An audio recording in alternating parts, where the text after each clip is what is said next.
think I'm ready.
Good evening, TV 30. The time is 7 o'clock. Would you like to count the council members in?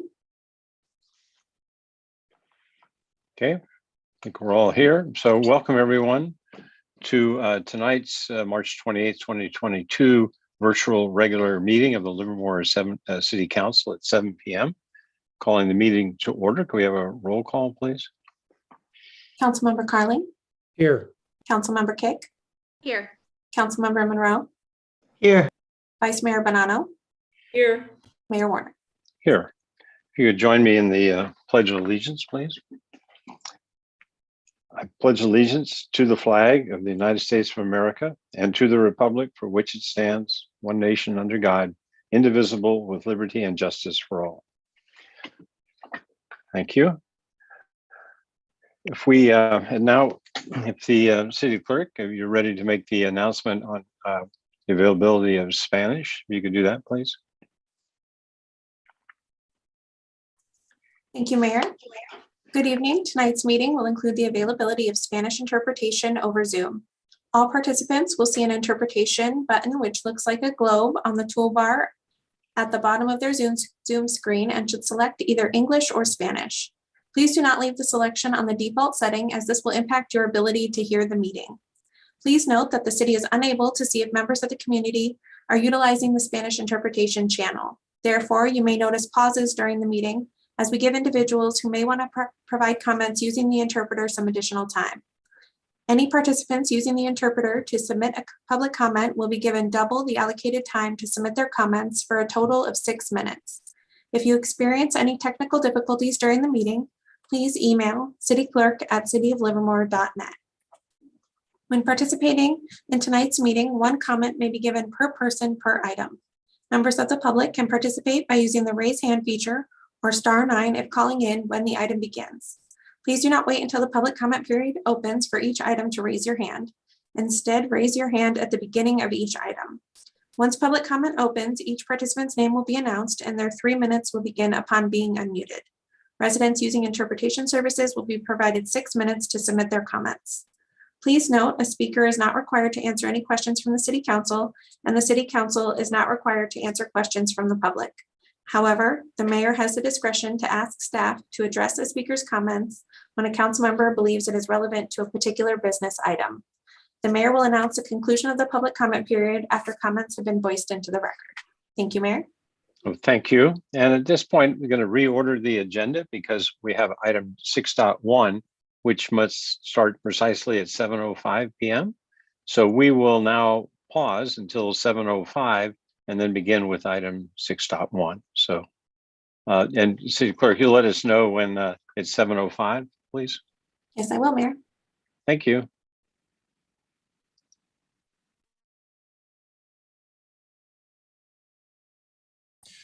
Mr. Mayor, this is your city attorney, Jason Alcala. While we're waiting for that item to be called up at 7:05, I just want to report that there was no report on closed session items because no reportable action was taken because that closed session was canceled. So just want to make it clear Okay. for the record. Oh, thank you very much. I appreciate that.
Good evening, Mayor. The time is 7:05.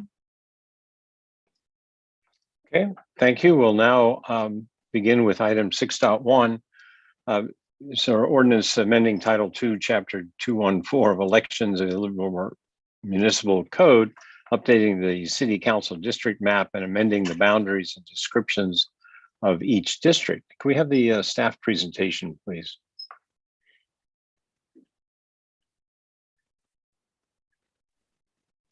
Good evening, Mayor and council members. This is your city clerk, Marie Weber. The California Elections Code requires that every 10 years, cities with by-district election systems use new census data to review and, if needed, redraw district lines to reflect how local populations have changed. The city of Livermore has district-based elections for 4 council members and therefore is required to update our district boundaries prior to the November 8th election. To complete this process to date, city staff worked with consultant Trippepi Smith to complete a significant amount of public outreach, including phone calls, flyers, social media ads, newspaper ads, public notices, as well as creating and maintaining a designated redistricting website. The City Council has held 4 required public hearings and a workshop prior to this evening. The first 2 public hearings were held on October 11th of 2021 and January 24th of this year, and they educated residents on the redistricting process and invited them to submit maps and communities of interest prior to maps being drawn. A workshop was held on October 18th, showing residents how to use the electronic mapping tools and highlighting the paper tools available. The third public hearing was held on February 14th, where draft maps were reviewed and 4 new focus maps were developed by the demographer based on the City Council's direction. A 4th public hearing was held on March 14th, where the City Council selected the final map with revisions. Since the last hearing, demographer Michael Wagaman incorporated the City Council's requested changes, finalized the district map, and provided the meets and bounds. At each meeting, the public had the opportunity to provide input on the district map and communities of interest. At this meeting, the City Council will complete the 5th public hearing to receive public input on the final district map. Staff recommends the City Council hold the public hearing and then approve the first reading of the ordinance, amending the Livermore Municipal Code to update the City Council district map, boundaries, and descriptions. And with that, I'm available for questions. Okay, thank you. At this point, I think I'll open the public hearing. Do we have any members of the public that wish to address us? Yes, Mayor, there is one request to speak. Kyoko Takayama, please unmute yourself. Hi, my name is Kyoko Takayama. I live in Livermore, and I have been working on the redistricting for a while. I really appreciated all the discussion at the last hearing. I was so happy to hear all the city council members are concerned about the residents, not their own re-election and so forth. Since I have seen so many of those this redistricting cycle.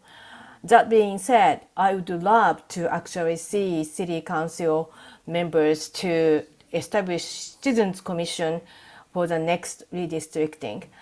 This time we had really great city council members and mayor working on it for the residents, but it is not guaranteed. So by the state legislation, we are allowed to create a students commission for the redistricting, and that would be perfect because to draw the lines for their own re-election is too much a temptation for most of the elected officials. Thank you so much.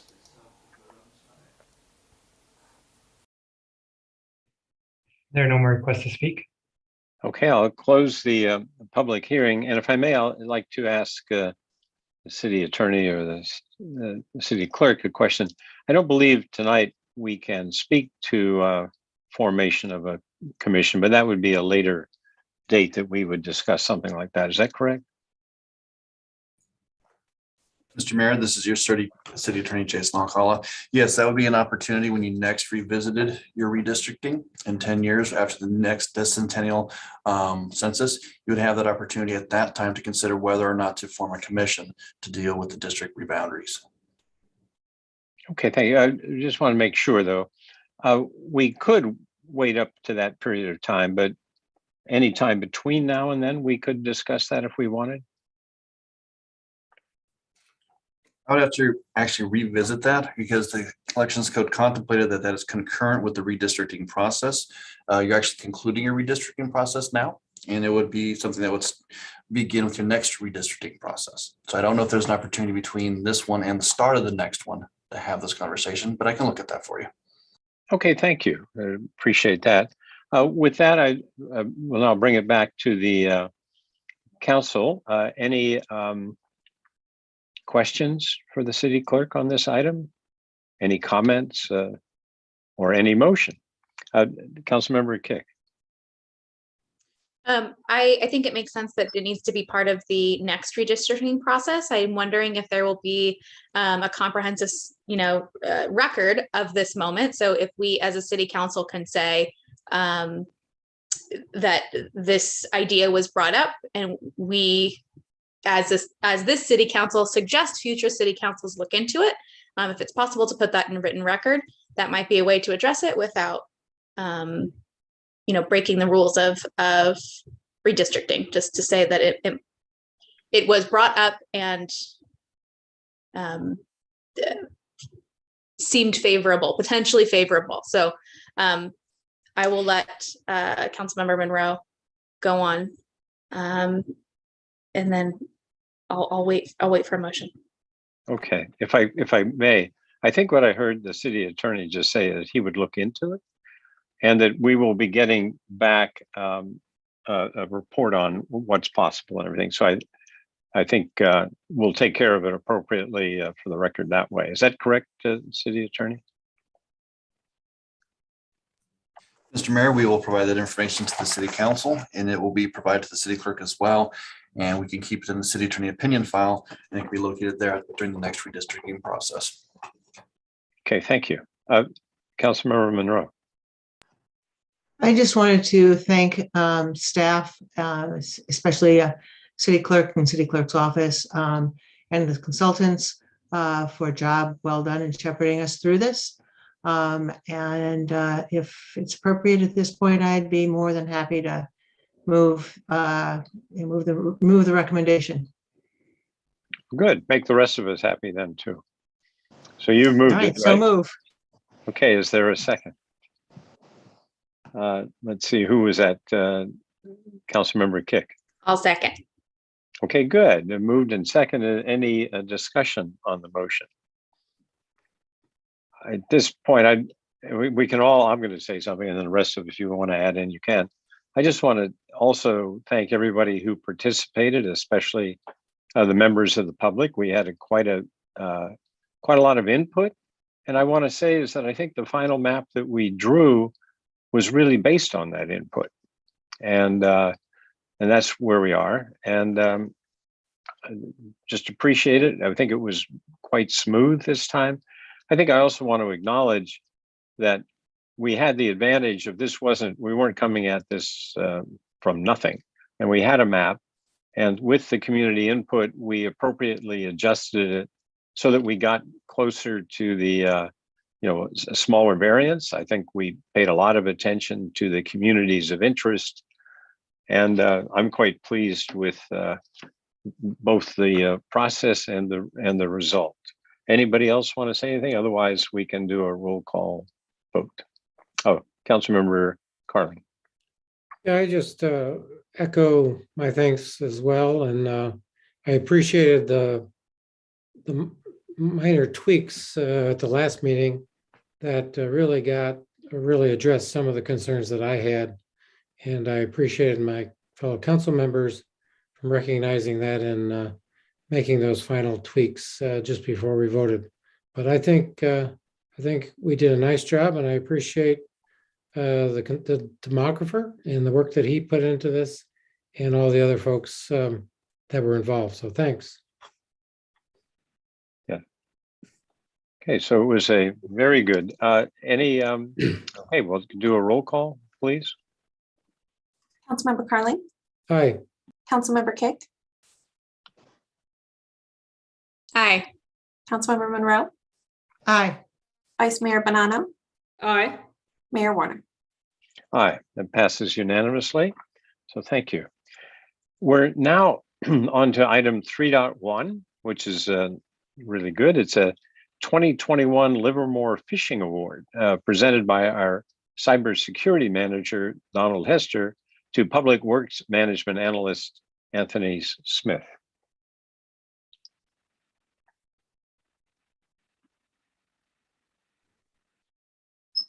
Honorable Mayor, I'd like to introduce our cybersecurity manager, Donald Hester, to talk about a different kind of fishing than some people think about. It's not going out into the stream.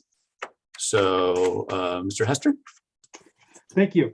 Good evening, Honorable Mayor and City Council members. I have a little short presentation for the 2021 Fishing Award that we have. For those of you that do not know what phishing is, it's a type of cybercrime or a type of cyber attack in which the cyber criminals will either send a fake voicemail, fake email, fake telephone call, or text message in order to pretend to be somebody that they're not, in order to try and get the victim to respond to them or click on a link or provide them with information.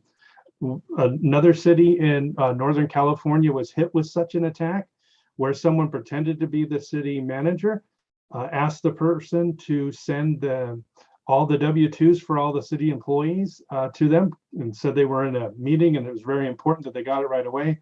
And it wasn't the city manager, and the employee had sent it to them. So there's a huge impact on this. In fact, most of the types of cyber attacks that we see out there have this as part of the attack. Even ransomware attacks that other cities have been victim of have been a part of being initiated by somebody clicking on a link on an email that they weren't aware was not from the person that they said it was.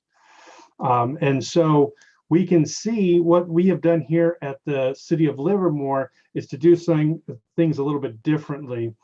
So one of the things we do is we provide all of our employees with ongoing security awareness training. In addition to that, we also use simulated phishing.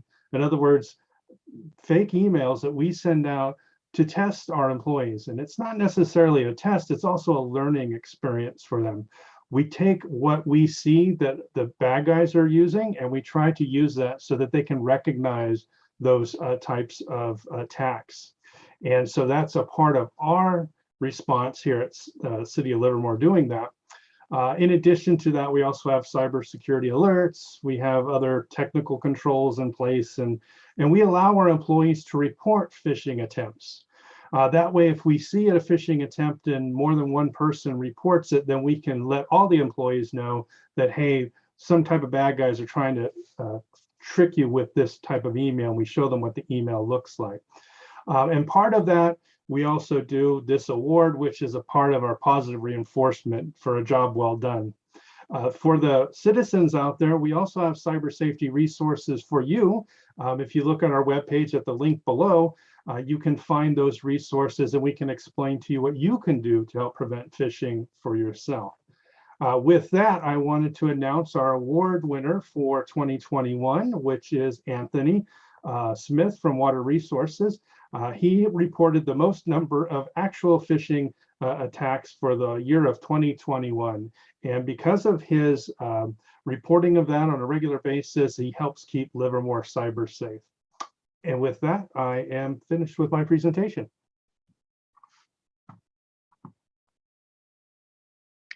Well, thank you. I think it's a great program that you've got there, and congratulations to Anthony for winning the award.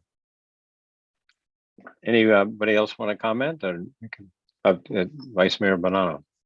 Yeah, I just want to also pass on my thanks to Mr. Hester and his team that works on this on behalf of the city. I find your cyber alert and your little tips that you send out periodically very helpful. I mean, they're very practical things that we may have all learned once, but they're easy to forget, and reminders about what to do to protect our own systems is super important. So I really appreciate it and really encourage you to keep making all that material available to the community, because it gets harder and harder to not be one of those victims of hacking or other phishing exercises, and the consequences are really serious. So I really appreciate your efforts. I think we're doing a great job in the city, and congratulations to Anthony on your little trophy. I'm sure you'll display it very proudly.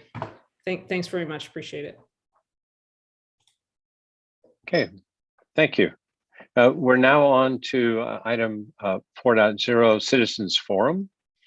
And the City Clerk, earlier you explained the process for participating in tonight's meeting, but I think at this point, if you could do it again for the Citizens Forum, please. Thank you, Mayor. The City Council's agenda provides opportunities for the public to participate in the meeting by addressing the City Council in the following ways. First, for non-agendized items, the public has the opportunity during Citizens Forum to address the City Council on any item of interest that is within the City Council's subject matter jurisdiction. For agendized items, the public can address the City Council on each item of business it considers when the mayor opens public comment and should be focused on that particular item. Please note, the speaker is not required to answer any questions from the City Council, and the City Council is not required to answer questions from the public. However, the mayor has the discretion to ask staff to address the speaker's comments when a council member believes it is relevant to a particular business item. When participating in this portion of tonight's meeting, one comment may be given per person per item. Members of the public can participate by using the raise hand feature or *9 if calling in when the item begins. Please do not wait until the public comment period opens for each item to raise your hand. Instead, raise your hand now. Once public comment opens, each participant's name will be announced, and their 3 minutes or 6 minutes for those using translation services will begin upon being unmuted. The mayor will announce the conclusion of public comment period after comments have been voiced into the record. Thank you, Mayor. Okay, thank you. And also it's our practice that we allow up to 30 minutes at the beginning of the meeting for Citizens Forum. Should there be a need to go past that time, we'll do so at the end of the meeting. And that means we'll, if need be, we'll close off the first segment of the Citizens Forum. It's about 7:25 now, so we'll make it 7:55, and the clerk will let us know when there's 5 minutes remaining. So at this point, could we have the people who wish to address us, please? Yes, Mayor. There are 3 requests to speak. The first request is from Craig Freeman, followed by Dave and Alan Marlin. Craig Freeman, please unmute yourself. Thank you, Mr. Mayor and Council. My name is Craig Freeman, and I'm the treasurer of Local 1974. I'm here tonight to read a letter on behalf of President Joseph McNorn. I'm here to ask for your support in correcting the unfair and retaliatory actions being utilized by the LPFD negotiating team in our current labor negotiations. Local 1974's bargaining team has made every effort to show good faith in our bargaining sessions over 9 months, and yet we find our counterparts continuing to bargain in bad faith and misrepresent the status of our table to both councils. We are asking that you step in to make a fair assessment of where we are at and see firsthand that we are bringing well-founded information to you. All other labor groups in both Livermore and Pleasanton have received fair and reasonable labor contracts. We are only asking for the same. The LPFD negotiating team is trying to erode rights that have been in place since the LPFD was formed through a unilateral and backdoor process. They are trying to impose unfair policies that no other labor groups in either city are subject to, and they are doing it while using the city of Livermore's name. They want to change our existing zipper clause so they can have the ability to open our contract at any time and impose change without our agreement. This is but one of many examples of clear retaliation for the arbitration losses that have occurred over the past few years. The city of Pleasanton is seeking significant concessions on language that have been in place for 2.5 decades and offering nothing to our members in return, including many no-cost items that we have asked for. No other bargaining group has been asked to do this with their most recent contracts. Local 1974 has opened any reasonable policy that is being asked of the other labor groups.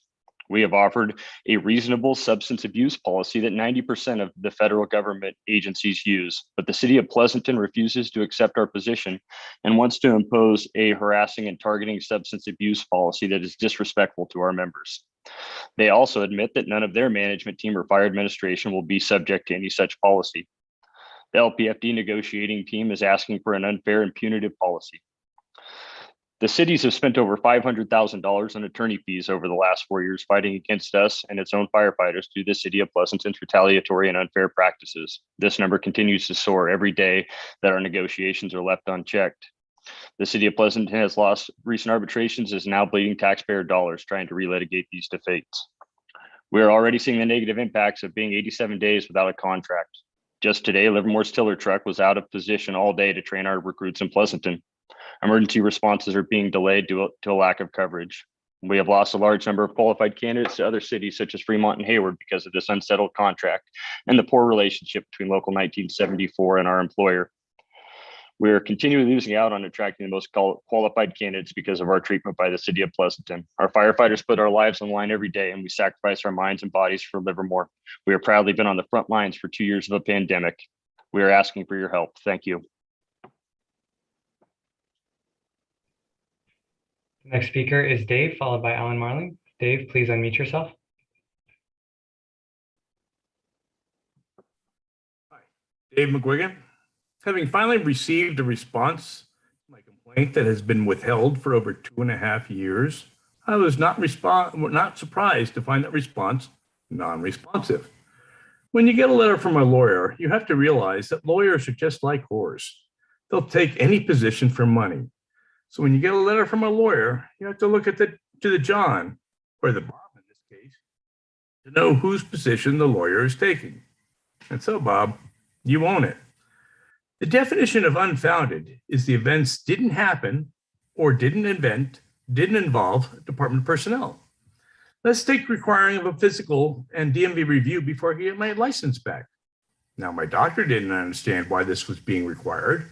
The DMV inspector didn't understand why this was being required, and I certainly didn't understand. So, yes, I believe this was abusive. And since Chief Harris was proud to tell me that there had been hundreds of people also so abused, and it's clearly an established pattern of abuse by the Livermore police. So, Bob, can you tell me, and the other hundreds of people so abused, just what leads you to believe these events didn't happen? Because if you can't explain it, then this is just another deliberate Livermore lie to cover up for their corrupt police force.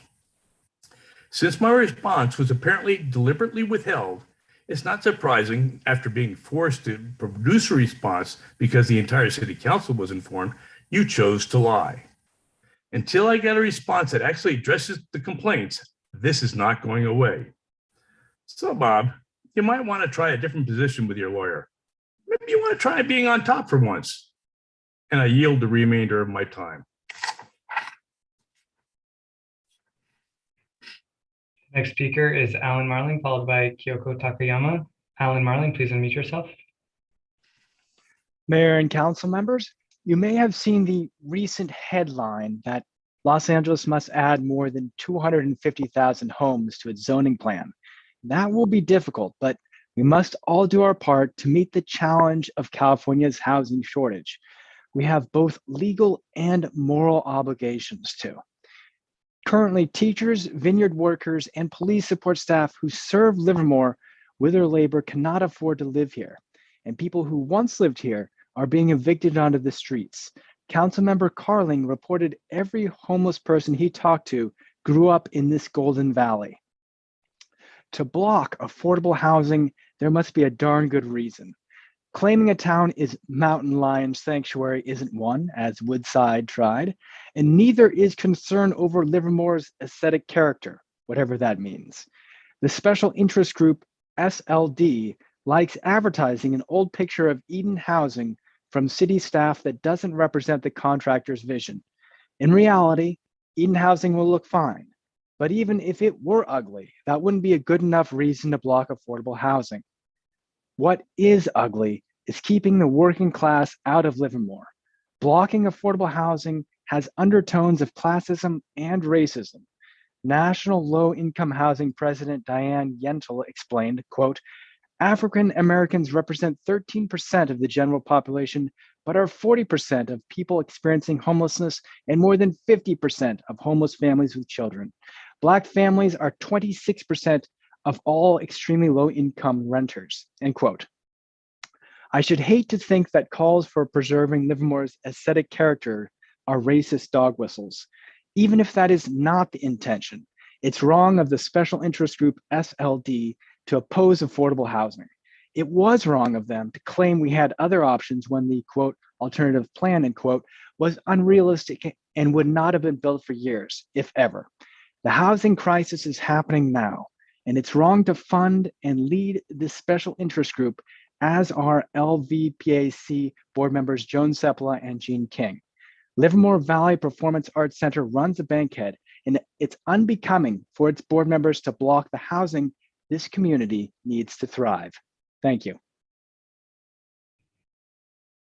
Next speaker is Kyoko Takayama. Please unmute yourself.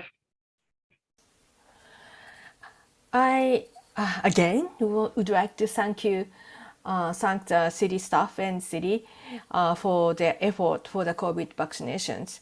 We are going to have another vaccine clinic tomorrow, 3 to 7 p.m. at Springtown Library.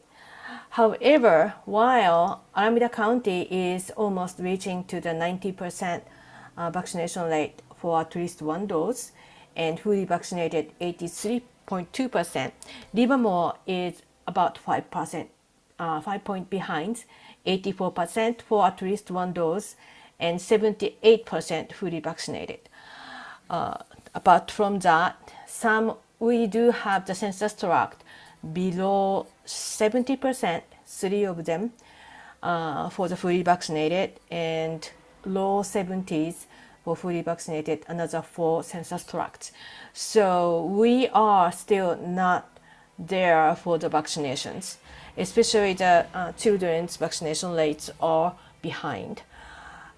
With the mask mandate going away, went away, we do have feeling of pandemic is over, but it is not, especially for the low vaccination rate city like Livermore. We really need to stay alert, and I would like to actually ask for more vaccination clinics and education for the COVID vaccines and COVID pandemic itself. If the city could actually do that more, we really appreciate that. Thank you.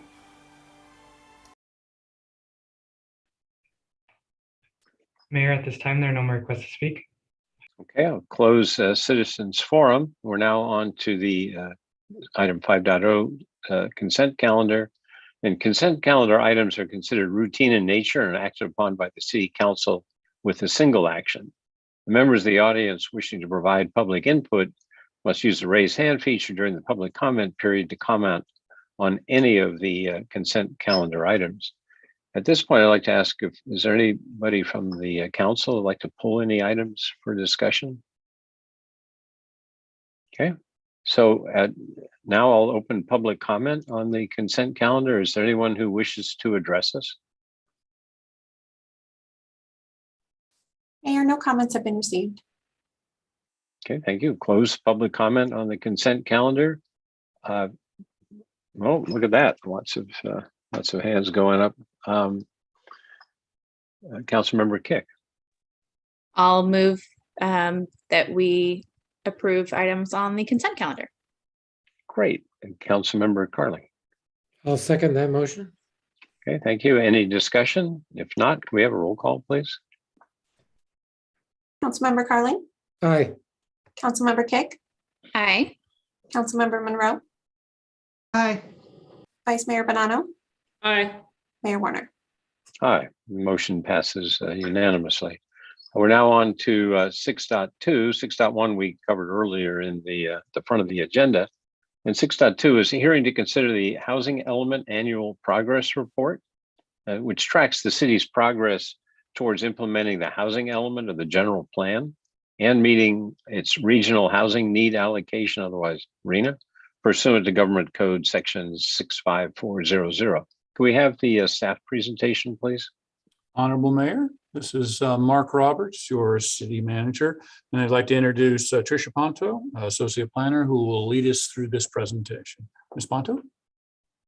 All right, thank you, Mark. Good evening, Mayor and City Council. Before I get started, I just wanted to note that this annual report is for our existing housing element, and it's not directly related to the housing element update that we currently have going on. I'll discuss that update briefly at the end of the presentation, but I wanted to note that now to avoid confusion that this is related to our existing housing element.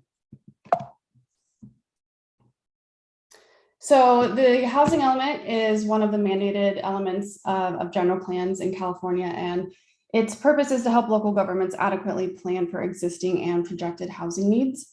The annual progress report, or what we call the APR, is a tool for tracking progress towards meeting the goals and objectives in the housing element.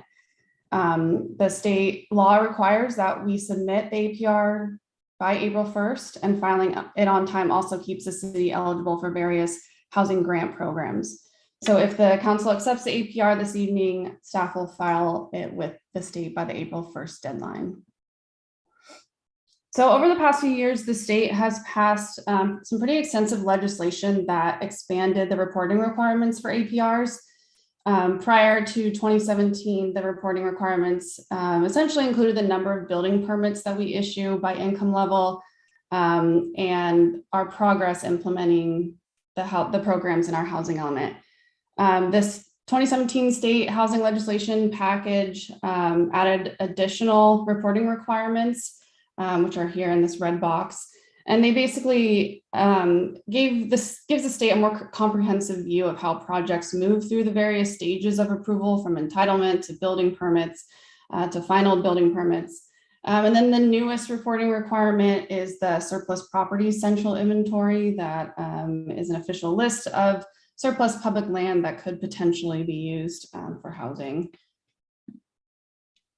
So the framework for quantifying housing need is called the Regional Housing Needs Allocation, or RHNA, and it's based on the state's projection of population growth for each region. And then Livermore is assigned a share of the Bay Area's RHNA. So for this planning period for this housing element, which was 2015 to 2022, Livermore's RHNA numbers were just over 2,700 units. And the city is not required to construct the housing, but we are required to show that there is enough land zoned for this amount of residential development in the city. The RHNA numbers are divided into income categories based on the percentage of an area's median household income. And those categories are extremely low, very low, low, moderate, and above moderate. So we have requirements to build a certain number of units in each of those categories. And we don't have a specific requirement for extremely low housing, so any units produced at that income level are grouped in with the very low income category. We count progress towards meeting our RHNA allocations through building permits issued for a project. So not approving an entitlement, but actually issuing building permits for a project. Tables A2 and B of the annual progress report track the number of building permits issued for housing units in each of the income categories. And in 2021, the city issued building permits for a total of 129 units. And between this year, or 2021 and 2020, were a little bit lower than what we typically see. And that kind of reflects the impacts of the pandemic and just the continued decrease of residentially zoned and easily developable land in Livermore as things continue to develop. So the majority of these units in 2021 were attached housing types. So that includes attached single family, multifamily condos or apartments, and attached ADUs or accessory dwelling units. And actually accessory dwelling units as a whole made up almost half of the permits we issued in 2021. So 47% of all the permits we issued in 2021 were for accessory dwelling units, which is interesting. And we still anticipate issuing roughly 300 to 400 residential permits annually over the next few years due to construction of approved projects such as Eden Housing, Pacific Avenue Senior Project, Church Street Apartments, Lassen Road Townhomes, and others, which I will provide an update on some of those in later in the presentation. So the city has met its RHNA targets for the above moderate and moderate income categories. You see we don't have any more units remaining in those. Additional housing units that we build in those categories won't count towards our RHNA numbers, but they do continue to provide housing supply in the city. The city has not met targets in the low and very low income categories, and that's pretty typical for cities across the state. There are very few cities in the state that have met their RHNA numbers for the lower income levels. Another major component of the APR is Table D, which tracks the status of the city's housing programs. So we have a number of efforts aimed at addressing the community need for more affordable housing options at the lower income levels. One of those is that we encourage accessory dwelling units, which I'll talk about more on the next slide. And then we also implement our inclusionary ordinance, which was updated in 2021 to expand the 15% affordability requirement to rental projects as well. So now for sale and rental projects are subject to the inclusionary ordinance. And then our Housing and Human Services Division implements a wide variety of other programs to provide housing assistance, support services, and construct new affordable housing projects in the city. So as I mentioned earlier, ADUs made up almost half of the units that we issued permits for last year. So I wanted to spend a moment looking at our ADU trends. So this graph shows the growth in our ADUs and what we've issued permits for from 2013 to 2021. The state started adopting new ADU laws back around 2017, and these were aimed at removing barriers to ADU development. We've certainly seen an uptick in ADU permits since then.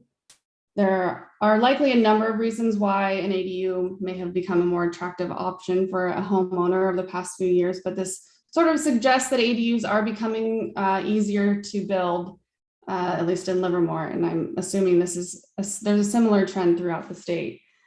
The state also recently passed Senate Bill 9, which many of you have heard of, and that will offer another kind of similar avenue for additional units in single family zones. And we'll be bringing more information on that to council later this year. So now I'm just going to quickly run through some updates on the housing projects we have going on in the city. So the first is Auburn Grove. This is the 100-unit townhome development along First Street, which includes 15 low and moderate income households. And this was the first project completed in the First Street transitional area that was redesignated in the general plan several years ago to allow for residential uses. The second Chestnut Square townhome project, it's finishing construction right now. This is the market rate townhome development with 44 units. This is the third and final phase of the Chestnut Square project. The first phase was the affordable senior project. The second phase was the affordable multifamily project. And now this is the final and third market rate townhome. So this Chestnut Square project is almost complete. The Legacy Livermore project, downtown on L Street between Railroad and First, construction is underway again after a couple month delay last year. This project will include 222 market rate rental units and about 14,000 square feet of retail space along First Street. And this developer is also currently doing some streetscape improvements along both sides of First Street along this block. In November of 2020, the city approved a temporary use permit for 28 tiny homes for individuals experiencing homelessness on the Crosswinds Church site.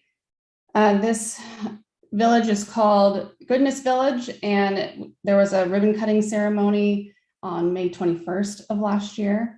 And so the city is working with the Goodness Village staff on a conditional use permit to enable this facility to remain on the site permanently. And we expect that conditional use permit to be in place later in the fall of this year. And at that point, we will be able to count these as low-income housing units towards our RENA numbers. Construction is underway for the Avance project. This is also on First Street. This is a mid-pen housing development of 44 units of affordable housing for persons with developmental disabilities. And the city provided financial support for this project through the city's Affordable Housing Trust Fund. And construction is also beginning for the Vineyard 2.0 project. This includes 24 low-income housing units, a portion of which are designated for individuals with disabilities and/or individuals experiencing homelessness. And the development also includes on-site services and new facilities for the Open Heart Kitchen. Last year, staff approved entitlements for the Church Street apartments. This includes 36 rental units on the former Wagner Winery site. This project will include brick from the former winery building. It will also mark the original footprint of the winery building, and there will be a mural depicting the former winery somewhere on this site. So staff is currently reviewing the building permit plans for this project. In May of 2021, the city approved entitlements for the Eden Housing Project, and that includes 130 units of workforce housing in the downtown. And we're also working on the plans for Veterans Park, which will be in the middle of this development. So council will see those later this year. In November of 2021, the city approved entitlements for the Pacific Avenue Senior Housing Project. And this includes 140 units of affordable senior housing with a preference for veterans. And finally, in November of 2020, the city adopted the Isabel Neighborhood Specific Plan, which allows for over 4,000 new residential units. And this past year, we received the first 3 development applications for this plan. There are over 500 units included in these 3 applications, and we expect council to review the first project later this spring. And so, as I mentioned in the beginning, we are in the process of updating our housing element. The city's current housing element covers the planning period from 2015 to the end of 2022. And to comply with state law, our housing element needs to be updated to ensure that our policies and programs can accommodate our new RENA numbers for the 2023 to 2031 planning period. And for this planning period, Livermore was assigned a total of 4,570 units broken down in the different income categories. So we're working on updating our housing element to accommodate these new numbers, and we expect to have the draft housing element to council later in the spring. So with that, staff is recommending the council offer an opportunity for public comment and then adopt a resolution accepting the 2021 annual progress report. And following the meeting, staff will file the report with the state by the April 1st deadline. And that concludes my presentation, and I'm available for questions. Okay, thank you. At this point, I'll ask, is there anyone from the public that wishes to comment on this item?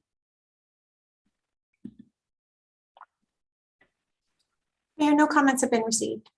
Okay, I'll close the public comment. I'll bring it back to the council. We've Councilmember Monroe. So first of all, thank you very much for that report. It is really helpful to see where we're going. I wanted to, I'm not even sure where to start with the whole question of housing. One of the things I've been looking at as part of my work on League of California Cities is how to talk about housing as being what we do to take care of people, that houses are actually just places people live. People are what make up a community. With that in mind, when we look at where our RHNA numbers are right now, we do understand that, like most cities, we still have a ways to go in terms of taking care of everybody, providing housing for everyone. It also speaks to how difficult, and because it is everyone, it's worth noting that it speaks to how hard it is to make housing happen, that this is, it's difficult and expensive without everyone, without having help from a lot of different places. With that in mind, I wanted to hark back to the work done on the equity and inclusion working group that looked at specifically the issues surrounding affordable housing. As we worked our way through that, it became very clear that this is an issue that we on council find out about. The few people who are attending council find out about, from the public who are attending meetings find out about it.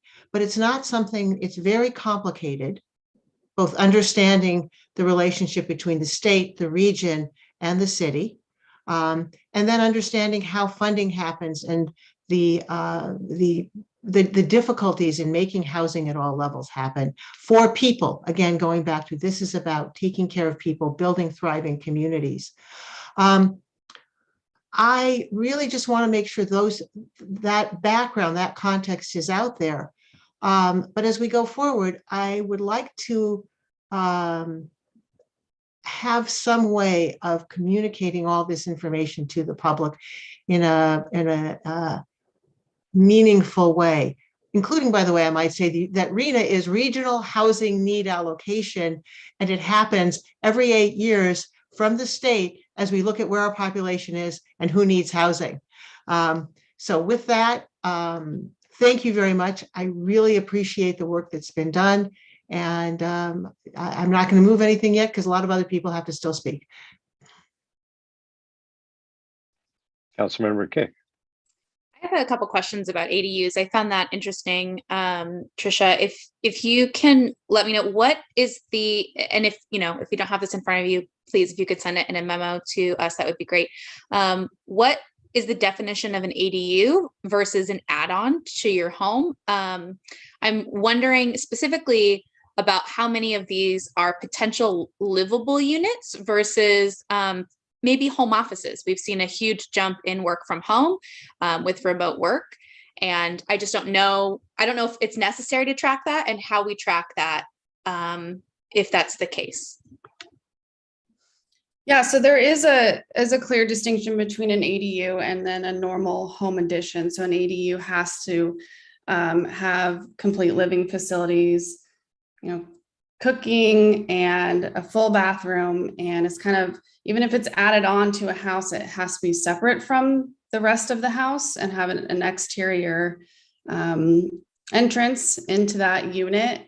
There's a little bit different definition for a junior ADU, which can be conversion of existing living space into a unit that may not have to have its own bathroom, could be a shared. So there are certainly distinct definitions that I can share with you on, a residential addition for a home office versus a full accessory dwelling unit versus a junior accessory dwelling unit. And we do track each of those separately.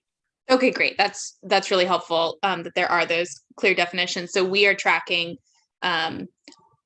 those juniors separately from the full ADUs. And then do we know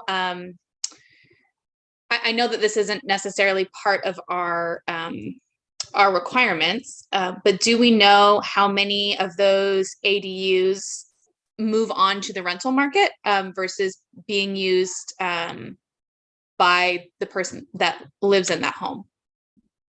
We don't track what the ADU is being used for, if it's someone who's built it for their parents to move in, or if they've built it as to rent out to someone they don't know as a, source of income.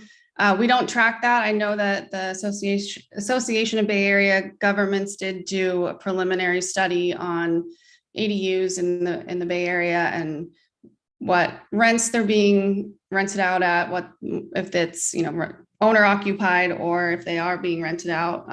So there may be some Livermore specific information in that report. I don't recall off the top of my head, but I can share that with you as well. But we don't, as a city, track what the ADU is being used for. Okay, also helpful. And then I was wondering if there is some sort of standard definition of, I know that for affordable housing, it's like if there's 3 bedrooms, only 6 people can live in that unit, or maybe 6 plus 2 per bedroom plus 1. But for the rest of the housing, going back to what Councilmember Monroe was saying, is housing is for people. So when we're saying we're going to put in 5,000 units, do we have some sort of estimated number of how many humans that holds? And if so, when we, do this report for the updated housing assessment, if we could kind of talk in those numbers, not just unit numbers, but people numbers, I think it might be a good way to communicate to the public. So that's just my feedback as we move on to the next one. And I really appreciate the work. Vice Mayor Bonanno. Yeah, I also really great report. I really learned a lot, really a lot of content well described in those 6 pages and the attached documents. So I wanted to talk a little bit about the ADUs as well. Councilmember Kick brought up a couple of the questions I had. So we've obviously made it easy through the regulation changes to build ADUs. We see that trend going up pretty dramatically. But again, we don't know how many of them actually turn into real housing stock as opposed to someone's office or guest house. So I'm wondering, have any cities, have we considered, and do we know of any cities that might be incentivizing building these ADUs with the provision that they are used to put new housing on the market? That would be reduced permitting fees, other costs that might be associated that the city might control that's associated with building these units that might encourage people to build them for the purpose of increasing our housing stock. So that's one question. I'll just ask my other one, and that's just related to our RHNA numbers for the next period have gone up dramatically, up to 45, as he said, 4,570 units. But I noticed that the percentages for the very low and low categories are nominally the same as they were in the previous 8 years. They've actually gone down a little bit, but not dramatically, but they've not gone up. And we know that housing is going up dramatically and income is not keeping pace with housing. So I guess I'm just wondering, there's no real question there other than, do we have some thoughts on how the RHNA number allocations get made and perhaps why we're not doing very well in those categories? So maybe it's, we're not achieving them I don't mean us, I mean, writ large, the state is not really doing that well, meeting the very low and low categories, but the numbers don't seem to, the state does not seem to be biasing the new numbers toward the lower income categories. So that's a very long-winded way of asking do we have any thoughts about how the distribution gets arrived at in those categories? So the ADU question, and then just thoughts on the distribution in the categories. Thank you. Yeah, so I'm not familiar with any specific cities who have adopted anything to incentivize that ADUs are actually turn into rental units, but I do think that is a possibility. We can consider something like that. We can explore something like that. And I've heard people talking about not just are they rental units, but are there things we can do to incentivize people to make them rental units at affordable levels? So I know that those conversations are happening. I don't know if anyone's adopted an ordinance that has something like that, but we can certainly look into that. And I'm not familiar with the process that went on in ABAG or at the state about how they determine the percentage of lower income units for this cycle. I know that there may be some others on this meeting who were part of those discussions that have a little bit more insight into those percentages. Okay, thanks. It was more of a just pointing out that the categories, the allocations in those low income categories haven't grown. And again, income is not going up as fast as housing prices are. And last comment about ADUs is that we should remember that the reason the regulations were changed to make these ADUs easier to build was for the purpose of increasing our housing stock. So we've made them easier to build, but we haven't necessarily, accomplished the goal of it. So any research you could do and see if anybody's gotten creative about how to use them a little bit differently. Thank you again. Councilmember Carling. Yes, thanks for the report. And I was encouraged to see that the Church Street apartments or that they've applied for a building permit. It says you mentioned 36 rental apartments. Are any of those below market? No, none of those are below market. That was prior to our updated inclusionary ordinance that applies to rental properties. So they applied for the building permit before we changed the requirement? I'm not sure the timeline of their building permit application, but we did at least had a complete entitlement application. Oh, I see. Yeah, Okay, this is Paul Spencer, Community Development Director. That's when we lock in those regulations, is when they have a complete application. Okay, thank you. That answers my question. Thank you. Okay, I've got a couple of things. One, wanted to thank you for the report. I think it's clear, what's going on.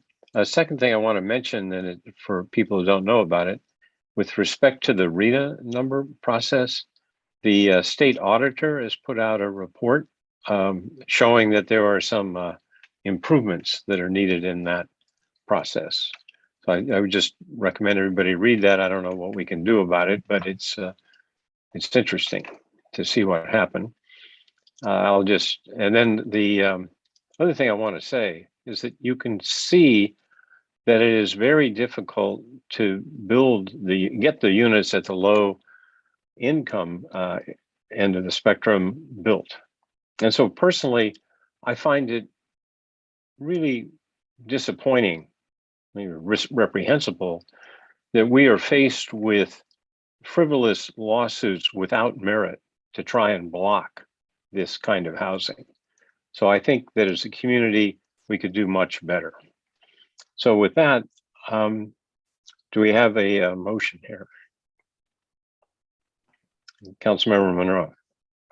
I move that we accept the report and with thanks. Okay, Vice Mayor Bonanno. Oh, Second. okay, moved and seconded. Any discussion on the motion? If not, roll call, please. Councilmember Carling, Aye. Councilmember Kick, Aye. Councilmember Monroe, Aye. Vice Mayor Bonanno, Aye. Mayor Warner. Aye, passes unanimously. Thanks again for a very good report.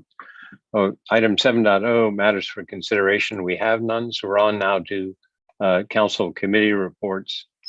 Could start with Councilmember Kick, please. My first report is that it's raining really hard at my house, and that makes me very happy. But that's not what this is about here. And I apologize that I don't have this immediately pulled up. This was a quick meeting, surprisingly. We can get others to talk longer, maybe. No, that's okay. I got to participate in, was that last week? What's today? Today's 28th. Yeah, I got to participate in the AJ's bike ribbon cutting ribbon cutting grand opening celebration, and that was really cool. What was so great about it is that we saw a problem. Someone came to us and we actually solved it very quickly, and then saw his business grow, which is the whole point of these cottage businesses, right? To see them grow and then potentially move on to really cool old buildings. I also participated in the continual professional development for our officers. I actually ended up having to step out a little bit early because some of the videos and the things that they have to watch are hard to stomach. And so it was very insightful, and I learned a lot there. And then we had an SEP subcommittee meeting soon. Hopefully very soon we will have that being adopted by our council, the increased or the adjusted fees for transportation. And I got to practice being in City Hall. So we will see you all in April. That's all my stuff. So thanks for that. Okay, Councilmember Carling. Yes, thanks. I participated in several ribbon cuttings along with some of my colleagues. So on the 17th, I participated with, again, my colleagues on the Tri-Valley Havens opening of their food pantry next to their thrift shop. An excellent addition and location for that. Also later in the day, did a ribbon cutting with the Chamber for the Kiwi Care, a home for those that need some rehabilitation or 24-hour care. Like Councilmember Kick, I was there for AJ's bike service ribbon cutting on the 18th. Later in the day, I participated in the Altamont Open Space Committee meeting, which I forgot to put on my report this morning. Then on the 21st, I had another ribbon cutting for a Kumon Institute educational program that's out in Springtown. Family has opened up that kind of a tutorial and educational help for students, I think certainly preschool through 12th grade. Later that day on the 21st, a Cub Scout had connected with me that wanted to, for one of their requirements, needed to speak to a city official. So I spent some time with him talking about what it means to be a city council member, showing him around City Hall. He was very impressed meeting this city manager and city attorney. On the 26th, Councilmember Vice Mayor Bonanno and I participated in the Eagle Scout ceremony at St. Charles Church. That was always meaningful for me, being a scout, former scout. And also with the vice mayor, she and I have spent a fair amount of time over the last couple of weeks, several weeks, meeting with staff working on the climate action plan and pulling some of the actions that we want to take as a city and as a community together before it comes back to council. So that covers it for me. Thank you. Thank you. Quite a lot going on. Councilmember Monroe. Well, I want to begin by saying thanks to Vice Mayor Bonanno for taking the EBCE meeting this past on the 16th, as I was otherwise engaged at a Purim celebration. On the next day, the 17th, I too was at the Tri-Valley Haven Food Pantry opening. Next door to that, by the way, the TVNPA Tri-Valley Nonprofit Alliance has opened what is effectively a nonprofit analog to Daybreak Labs. So it's a startup for nonprofits kind of thing. So I got to tour that as well. These are wonderful ways that private, partnerships in making this community work better for everyone are happening. So it's really a pleasure to be at the Tri-Valley Haven Food Pantry, but then also to see the TVNPA. I was also at AJ's Bike Shop. Going to let the mayor talk about that, since I think he was instrumental in making things happen there. And then on the 25th, I had the great pleasure of participating in Meals on Wheels, meal drop-off for Spectrum Community Health, along with the vice mayor, who does this on a weekly basis. And so she knew her way around, and she was a really wonderful person to partner with to get an introduction to that. It was quite, again, an introduction to this whole, the last couple of weeks sounds like an introduction to how we support people in the community. Had a couple of other things that are separate from things I did. One is I too am really relishing the rain. The sound of rain at this time, at this period, as we're heading into drought, is salve for the soul. I also received word that a proposal that I made to the American Sociological Association conference, in which some of the city staff and I will be presenting on what we did with equity and inclusion, was accepted. You've heard me talk about what it means to bring a sociological lens to the work that I do on city council.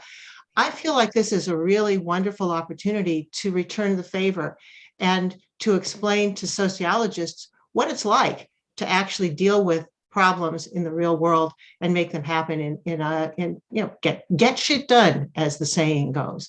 So it's a really exciting opportunity, I think. And finally, a word on some requests that the city's received to light City Hall or council chambers with the Ukrainian colors.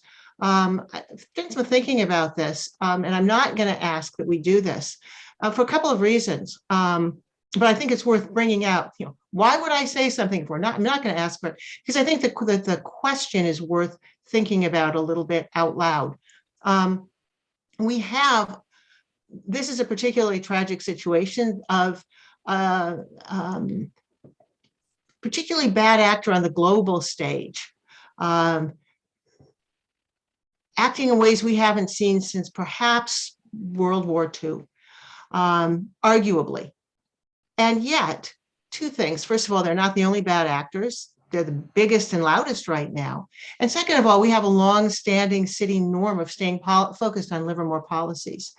So that's on the one hand. On the other hand, national and international events affect us. We are not an island, and we know that.